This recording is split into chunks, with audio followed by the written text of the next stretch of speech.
Hello everybody, welcome back to Tutorial Gist. How are you all doing? Please let me know.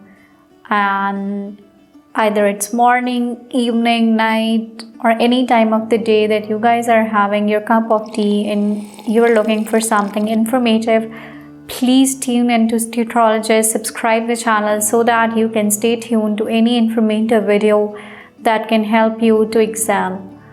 Today we are here with a very interesting topic as usual, and I will be providing you the tips and tricks to excel in that. See, whenever we are confident, we are sure about something, what we are doing, we know what our actions, what the consequences would be, we are ultimately more confident of it.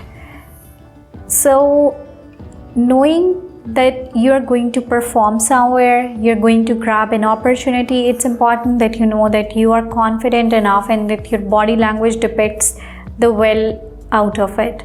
For this purpose, for instance, today I'm going to just quote one example that how can you be confident for going to a job interview. If you have an interview lined up and you have to perform there very well, you have to prove yourself that yes, you are a better fit for the organization, you are the perfect match for the role you have applied for. You need to look very confident, guys.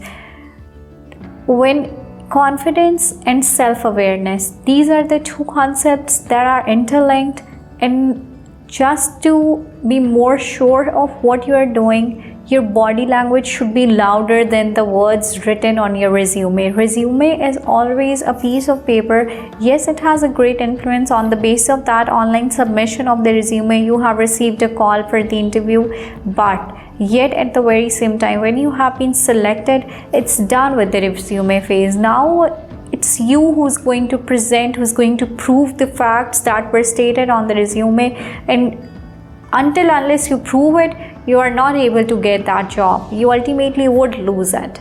Confidence is really important in any aspect of life. If you're standing something, if you're standing your point of view, you're trying to convince someone, you need to be confident enough. Your tone should not shatter.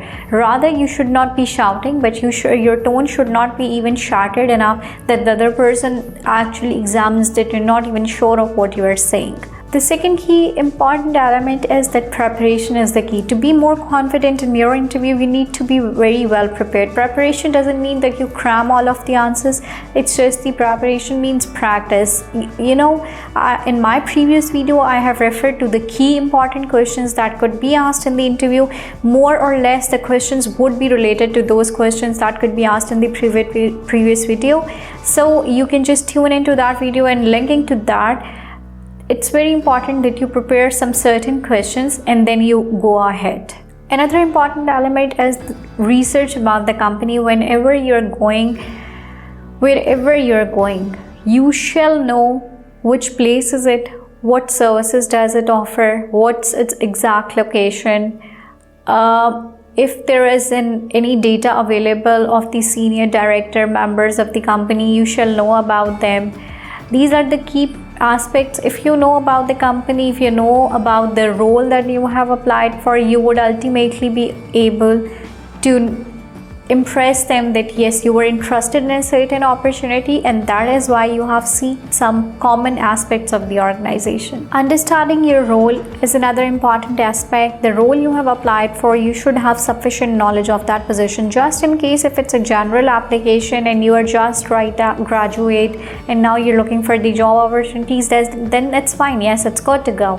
But if you have applied after a vast experience of your career and now you want to look forward to have an opportunity in a better organization, then guys, you need to be very sure of what role you have applied for, how do you think that you can excel in that, and what skills are necessary to meet the ultimate requirements of that goal, and do you or you do not possess that skills.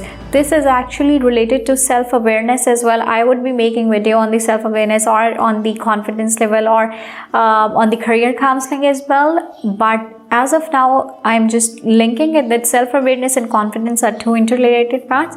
So you need to be confident about the role, you need to have enough knowledge of your skills and abilities, then of the role that you have applied for, what are the exact requirements of that. If that matches, then yes, it's a good to go thing. Mastering your body language. I repeat, mastering your body language is very important.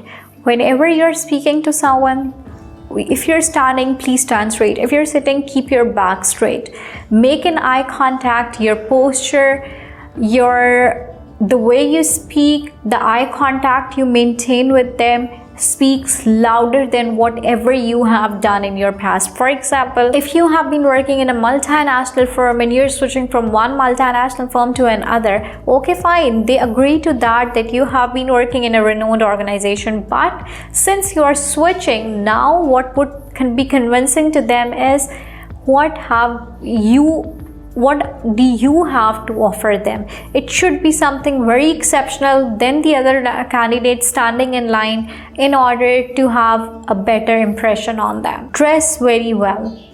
It's a very important factor that I'm describing. Dress accordingly. For example, if you're going for a job in the club and you have a job over there as a security in charge, or you are going to be the manager of that club or night restaurant, yes, your dressing style can be informal or it may be formal, but in a different way according to the requirements of that particular working place. But guys, if you're applying for a role of administration or for a position of the managerial level, you need to be sure that your dressing sense represents that. Your dressing sense greatly impacts the listener or the employer. Whenever you are going for a formal interview, please dress properly. It depends. The dressing sense also depends on the place of the work you have applied for.